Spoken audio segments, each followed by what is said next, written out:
आज हम पढ़ेंगे अपने सीएसएस के ट्यूटोरियल में स्क्रॉल बार प्रॉपर्टी के बारे में पढ़ेंगे। इससे हम अपने स्क्रॉल बार की स्टाइलिंग करते हैं। इससे पहले भी हम स्क्रॉल बार की स्टाइलिंग की एक वीडियो पढ़ चुके हैं, जिसमें हमने सूडो एलिमेंट्स के बारे में पढ़ा था। यानी कि सूडो एलिमेंट्स हमारे पास स्क्रॉल बार है, स्क्रॉल बार ट्रैक, स्क्रॉल बार थंब और स्क्रॉल बार कॉर्नर। इन सूडो एलिमेंट के ज़रिए हम स्क्रॉल बार की स्टाइलिंग करते थे और करते हैं। ये हम एक वीडियो के अंदर पढ़ चुके हैं। अब हम स्क्रॉल बार की प्रॉपर्टी को यूज़ करके स्क्रॉल बार की स्टाइलिंग करेंगे। हमारे पास तीन तरह के प्रॉपर्टीज़ आती हैं, यानी कि स्क्रॉल बार कलर है, स्क्रॉल बार विड्थ है और स्क्रॉल बार गटर है। तो हम इनका प्रैक्टिकल करके देखेंगे।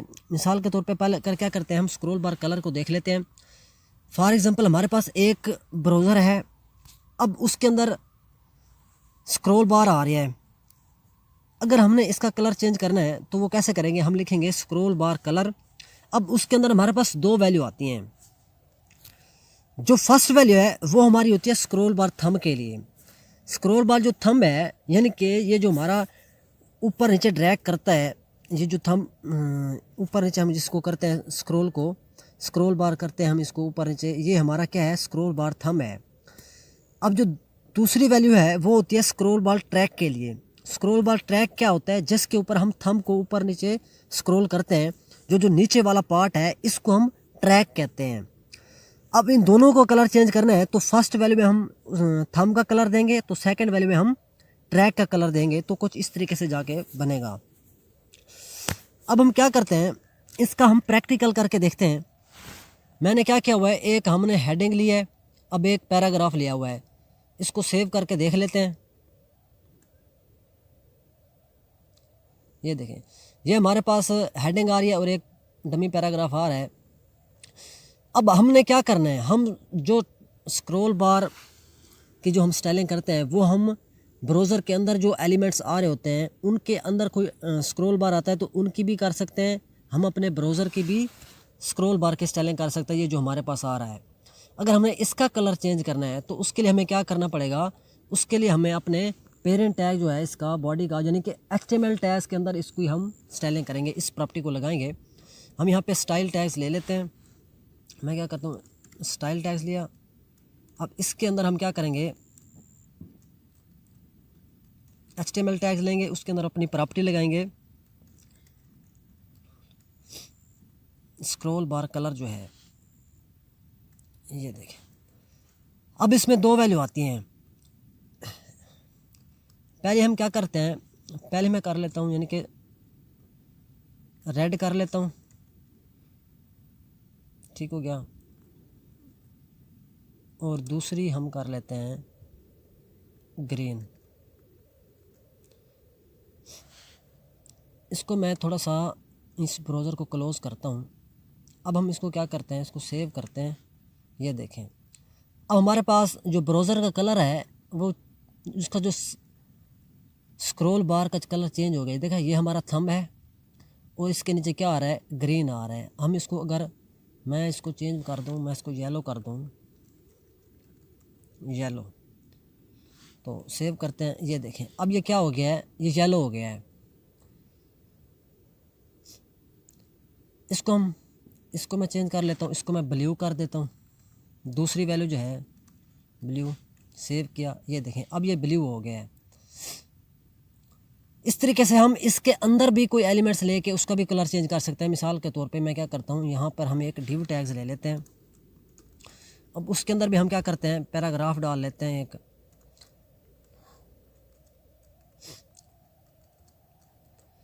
ठीक है, मैं एक यानी कि 400 वर्ड का पैरा डाल देता हूँ।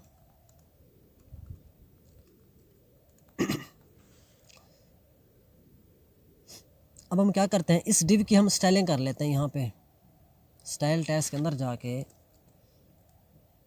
डिव है, इसको हम हाइट विड्थ कर देते हैं।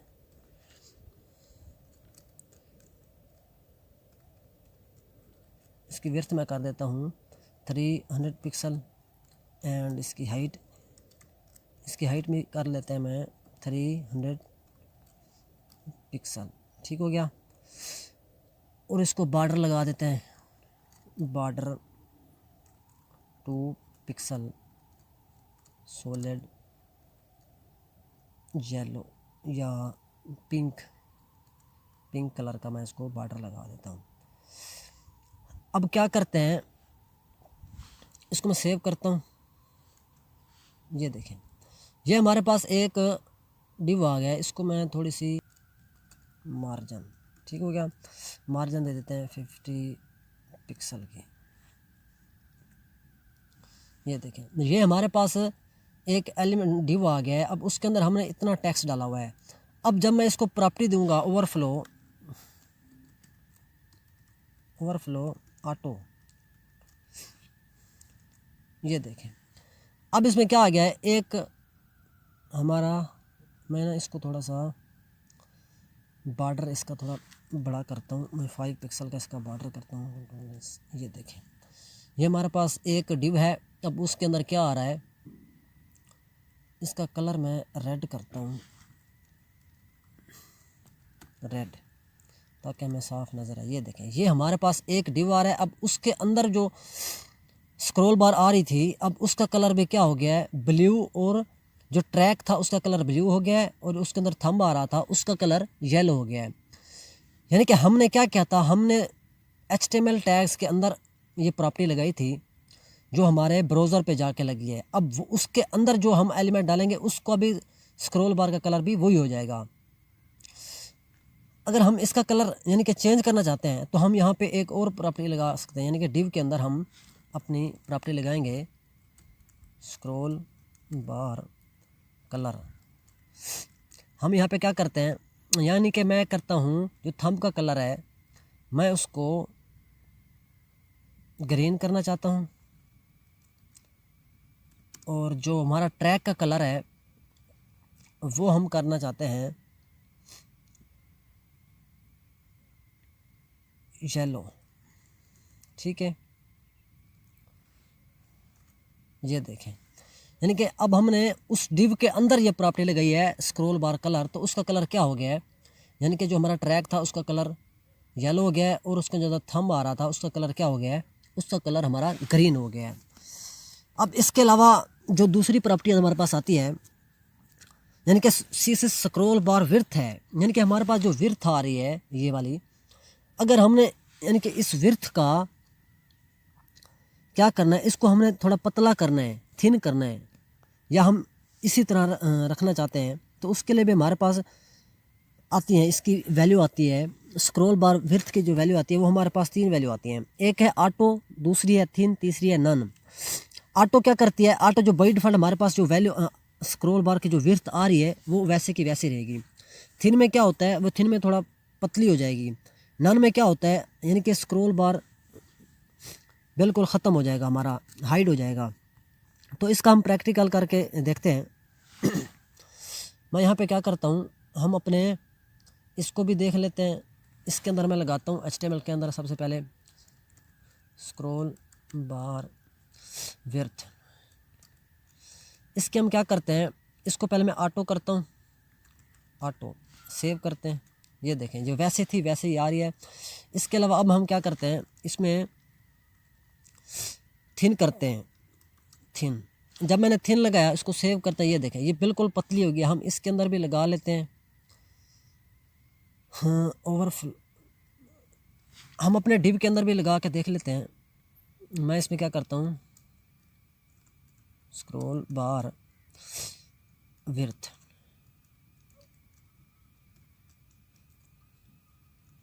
थिन में कर देता हूँ, तो इसको सेव करते हैं।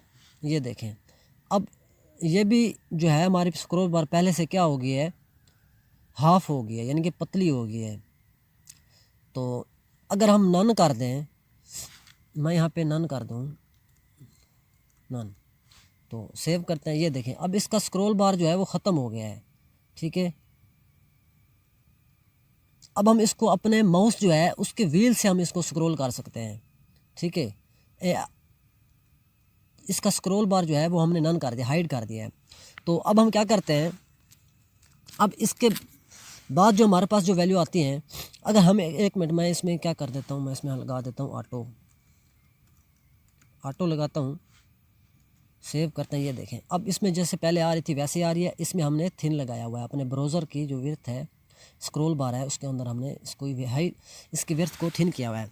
अब हम अपनी तीसरी प्रॉपर्टी पढ़ लेते हैं जिसका नाम है स्क्रॉल बार गटर। स्क्रॉल बार गटर हमारे पास क्या काम करते हैं? मिसाल के तौर पे हमारे पास एक दिव है, उसके अंदर क्या आ रहा है? टेक्स्ट आ रहा है। अब क्या करते हैं, अब हम अपनी जब प्रॉपर्टी लगाएंगे स्क्रॉल बार गटर, इसके अंदर जो वैल्यू आती हैं वो हमारे पास 3 वैल्यू आती हैं। एक है ऑटो, दूसरी है स्टेबल, तीसरी है बोथ एजेस।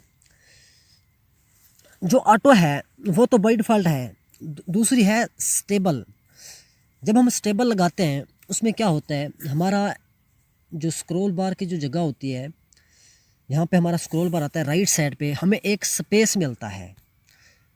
ठीक है, हमें एक यानी कि अगर स्क्रॉल बार हम लगाएं या ना लगाएं वो हमें एक स्पेस देता है, स्क्रॉल बार की जगह के जितना हमें एक स्पेस मिलता है। अगर हम चाहते हैं यही स्पेस हम दोनों तरफ से लेना चाहते हैं, यानी कि लेफ़्ट से भी राइट से भी, जितना हमारा स्क्रॉल बार जगह कवर करता है उस जगह, वही जगह का जो कवर करता है उतनी जगह हमें लेफ़्ट से भी मिले और राइट से भी मिले, तब हम बोथ एजेस का यूज़ करते हैं। स्क्रॉल बार गटर के अंदर हम बोथ एजेस का यूज़ करेंगे तो तब हमें दोनों तरफ से एक स्पेस मिलेगी। अगर हम स्क्रॉल बार लगाते हैं, हाइड भी कर देते हैं या नन, यानी कि हम स्क्रॉल बार लगाते हैं या नहीं लगाते, तो हमें एक दोनों तरफ से एक स्पेस मिलती है स्क्रॉल बार की।